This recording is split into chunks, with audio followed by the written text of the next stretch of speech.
Hiya. It's me again, Christopher Ghostknob, paranormal investigator, expert in ghostly whispers, and unfortunately, the only man to receive a cease and desist letter from the afterlife.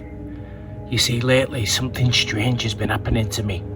Every night when I drift off to sleep, I'm visited by someone I thought I'd lost forever. My late ex-wife, Glenda. This is Christopher Ghostknob presents The Taste of Our Souls, a Haunted Ectoplasm Enigma.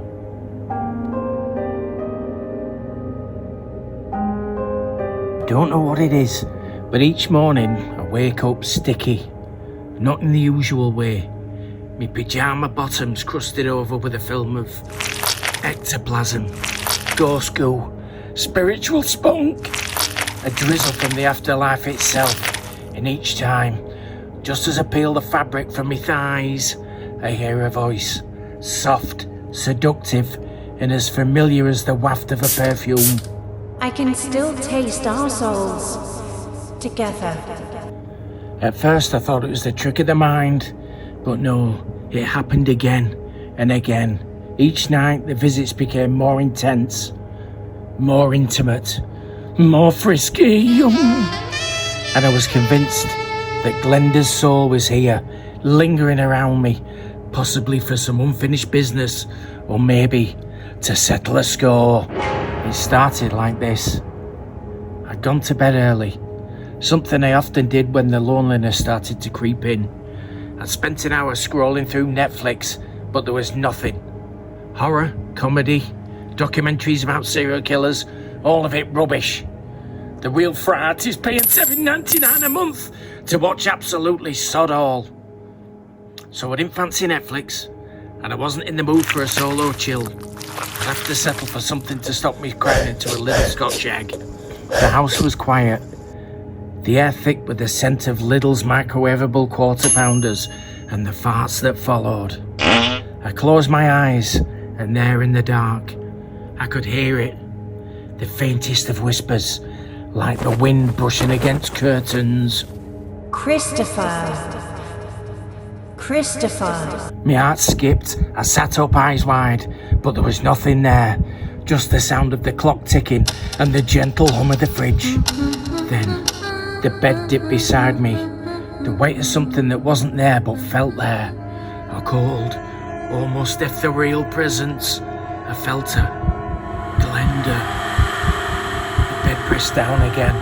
I turned to face the shadow, my breath catching in my throat, and then I heard it.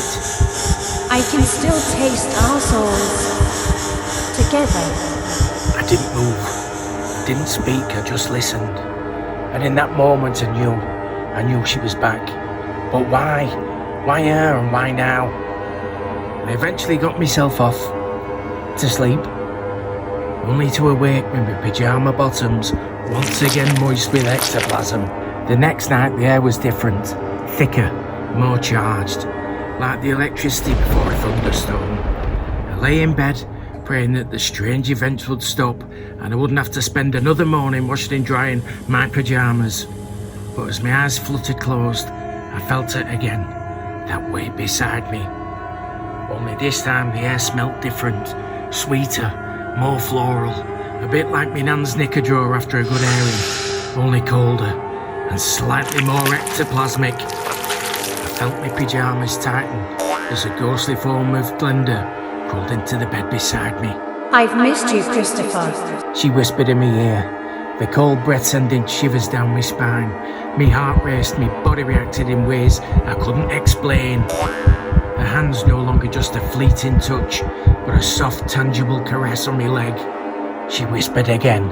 I can still taste our souls together. I couldn't speak. I couldn't move. I just let her be there in the dark as the ectoplasm slowly began to coat my pyjama bottoms. Thanks a lot.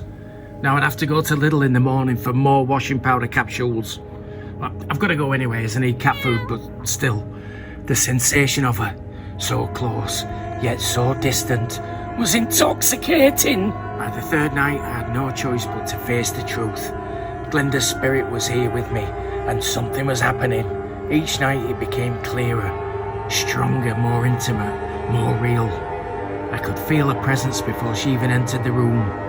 The temperature dropped, my pyjamas felt tighter, and I heard a voice from the other side of the room. Christopher, our souls are intertwined, and every night we get closer, closer to the truth, and closer to each other. The touch came next, a cold hand sliding down my chest. Slipping beneath the covers, I felt her lips graze my neck, and then my ear. And in a voice that was both sweet and haunting, she whispered, I can still taste our souls together, and this time, it's different. I couldn't deny it, I was drawn to her. But what did she want from me? What did this all mean? And why the ectoplasm? By the fourth night, I couldn't deny something had changed. I woke up in a cold sweat, feeling the weight of her in the room. The ectoplasm had become more pronounced, more overpowering. It coated me like a second skin, dripping down my thighs, and the ghostly whispering was louder, more urgent. I could feel her everywhere, the spirit moving within me, her fingers tracing my body. She was close, too close. I felt my heartbeat quicken as the pressure in the air grew thicker. Christopher, She purred. I taste our souls together, and now we're finally at peace. I gasped. This was it, the moment I'd been waiting for. But as her presence enveloped me once more, I realised something. This wasn't about passion. This was about closure.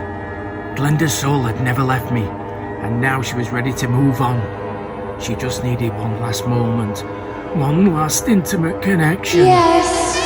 The ectoplasm, the coldness, the passion, it all came together. Christopher, I'm ready to move on. She said, does that mean I'll stop waking up with my pyjamas coated in ectoplasm now? What ectoplasm? The stains in the front of your pajamas are nothing to do with me. She whispered. And neither are the skid marks on the back. They're not skiddies, the burn marks from drowning on the radiator, I protested. But it was too late, she was gone. The air cleared, my pyjamas crusty, and I was once again left alone in the quiet. But deep down, I knew she had finally found peace, and so had I. Sometimes when you're haunted, it's not about the ghost, it's about our souls. It's about the connection, the love and the closure. So, if you ever wake up with ectoplasm in your pajamas, don't panic. It might just be your ex-wife's soul trying to tell you something. I'm Christopher Ghostknob, and sometimes the only thing left to haunt is your heart. Good night. And if you're going to Lidl, can you pick me up some non-bio washing capsules? Thank you.